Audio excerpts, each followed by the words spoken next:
and welcome to City Pulse, an advocacy program brought to you by Housing TV Africa in collaboration with the Nigerian Institute of Town Planners, a distinguished urban planning association recognized in Nigeria and globally. I am Obarabi Omobo.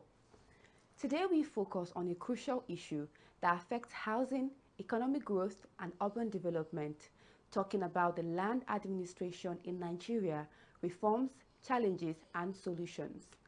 For many Nigerians, acquiring land is a long and complicated process filled with bureaucratic delays, disputes and legal uncertainties. Beyond legal frameworks, there are also concerns about digitization, corruption in land allocation, and inefficiencies in our land registration system. These challenges impact everything from real estate development to business investment and even personal home ownership. How can we reform the system to make land ownership easier and more transparent? What role do urban planners and policymakers play in shaping a better future? We'll be joined by an expert to explore all these questions and more in today's discussion. Stay tuned.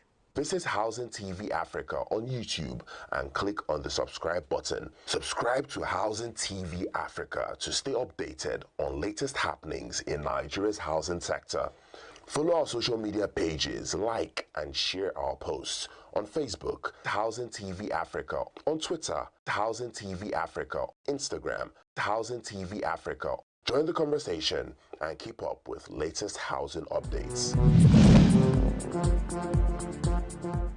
Welcome back. You're watching City Pulse on Housing TV Africa. Our guest for today is town planner Nathaniel Atebije, FNITP, immediate past president of the Nigerian Institute of Town Planners. It's an honor to have you here. Thanks for inviting me again. I'm happy to be here. Thank you for joining us. Thank you. So I wanted to just get right into it immediately.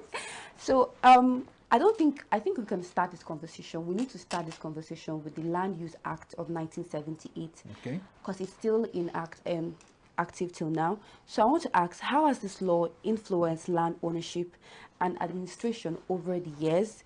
And in your opinion, should it be amended or repealed? Okay. Thank you very much. These are so many questions at a point. But I think maybe we'll unbundle them and take them one after the other. But let me first of all draw our attention to the fact that among the factors of production, which is land, labor, capital, and entrepreneurship, the first among them, and which is the most important, is land. Why? Because land is fixed, more or less. It's fixed, that we cannot actually increase it in size. Yes, through science, through technology, we are building on seas now, but when you compare the cost of recovering land from water bodies before you build, it's awesome. It's highly unaffordable.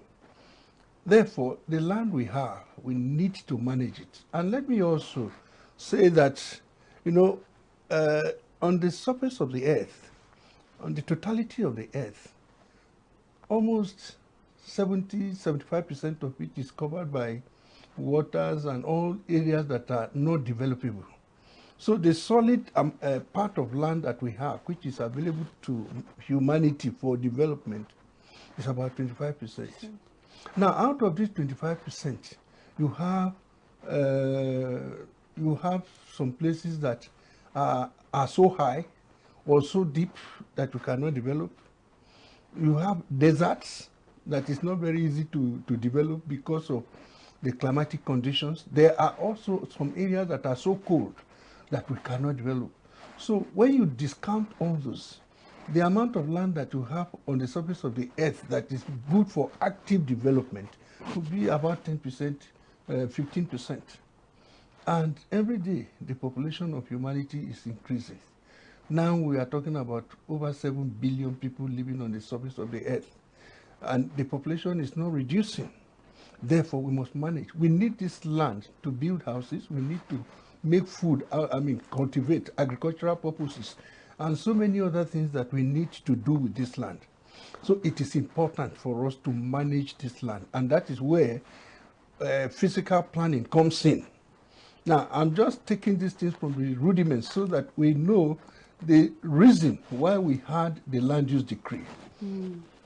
Now, having said that, if the only way you can effectively manage a resource which you have is to plan it, anybody who is planning is thinking not just about today, but is thinking also about the future. They are thinking about the next generation. Now, they used to say that, politicians think about the next 4 years. That is their turnaround time. But those who are thinking about the next generation, those who are thinking about growth, development, really are thinking about the next generation. What are we living? And that is what you call sustainable development. You are not thinking about what you are going to have today. You are thinking about what the next generation will have. Because if the people that were here before us mismanaged this land, we won't meet it where we are. And perhaps some of us will not have been on the surface of the earth today. Fine. So, at a point, we discovered that we had various land tenure systems in various parts of Nigeria. In the north, land was public property belonging to the people, while in the southern part of Nigeria, we had freehold, that it belongs to people, it belongs to the families, it belongs to clans, and it is not something that anybody can pounce on it. And these things were beginning to affect development, which we needed so much and we still need. And so government, particularly for government projects, they'll have to go through the eye of the needle.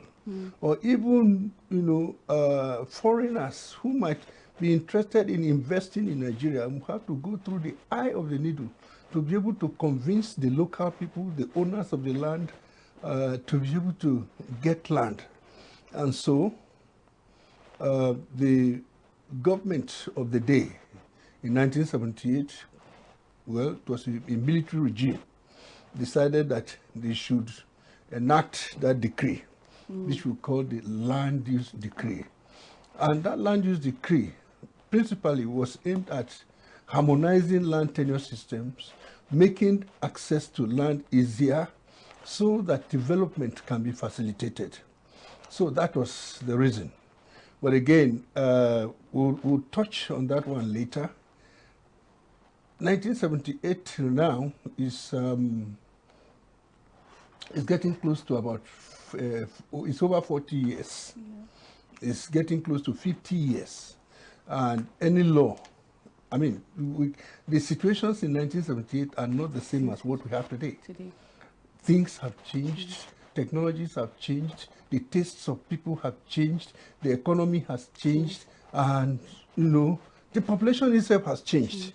So we must, and we cannot keep that same law without tampering with it, so that we meet the contemporary needs of the society, because we are living in a very dynamic society, So let me for now say that yes, there is need for amending the Land Use Decree or the Land Use Act, but we shall touch on that one maybe in the course of this discussion.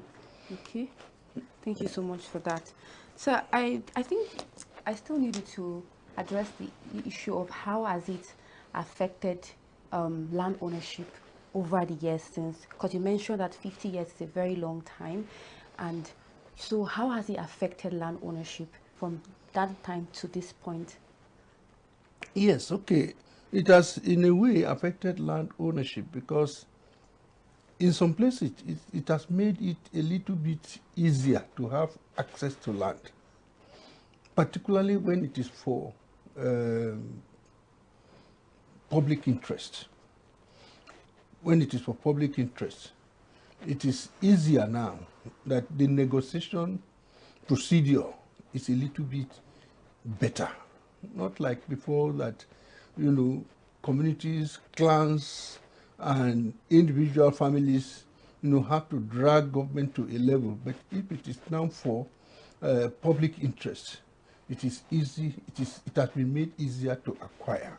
Okay. Now, the only major issue that is there is that for you to acquire such land for development, the natural thing or the normal thing that should be done is for it to, first of all, be planned. And so, yes, even as it's becoming a bit easier for government to acquire plants, these plants, to acquire land, most of the places that are getting land, they are more or less inappropriate places. Why? Because many of the towns, cities, and rural areas are not planned. Now, we were discussing with somebody yesterday, and he said that, for example, this Renewed Hope Homes or Renewed Hope Housing Program, the land that was given for the project in one of the states, that the thing is on the outskirts of the town. It's a little bit far away from where many other people can access them. And this is the same scenario that has repeated itself. You remember when we had the Shagari housing scheme, most of them were built at the outskirts of the town. Why? Because the towns were not planned. And because of that, they didn't know the appropriate place to put land for housing.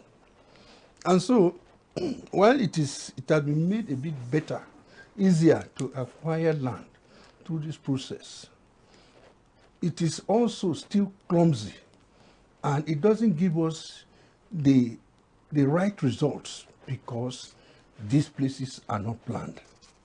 So for it to be of good effect, for it to have the real impact that we need, it is important that these towns and cities or rural areas are first of all planned.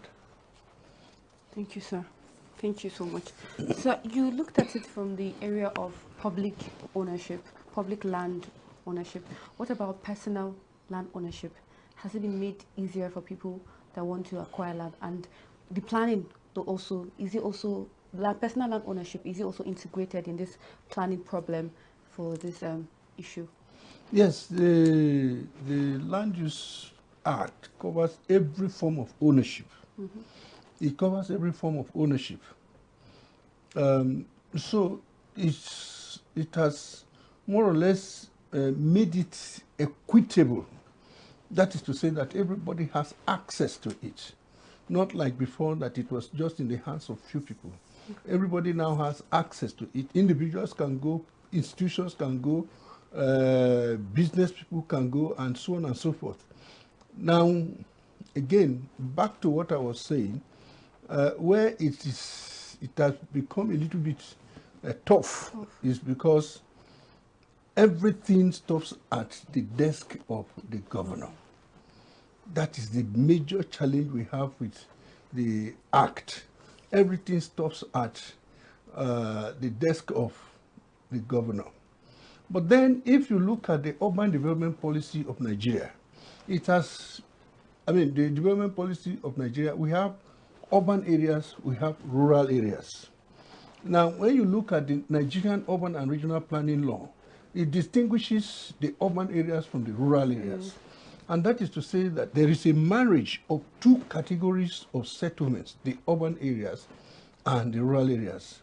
Now, when we allow some measure of integration between, or a little form of autonomy between the urban and the regional, it will make the process a little bit better in the sense that it is not everybody that needs land that must end up in the governor's office. Urban areas, for me, if you ask the governor to manage the urban areas, and then you allow people at the local level, particularly the local government chairman, to manage those at the rural areas, it makes the process a bit less cumbersome. It makes it less cumbersome. So what we are saying is that even if we are going to talk about any amendment, if need be, the first thing is how to integrate the authority of the rural areas with that of the urban areas. Let us differentiate between them a little. But what is basic to all of them is that before any land is allocated, it must have a plan. It must have a plan. And then, like I said, if the governor is going to manage the urban areas, there should also be a provision that there's a threshold of the amount of land that the local government officials can also manage. That is to say, maybe no local government chairman or so can give a title of anything more than 1 hectare at a time. Because any development that is of that magnitude will have to go through a deeper study of the environmental and social impact assessment.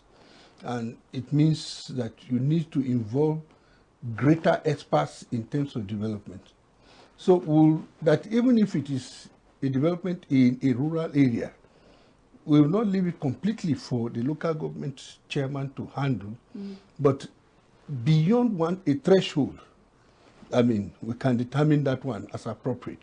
Beyond a threshold, and depending upon the type of use also, you know, that may have to go to a higher authority for adjudication. Okay. Thank you so much, sir. Thank you.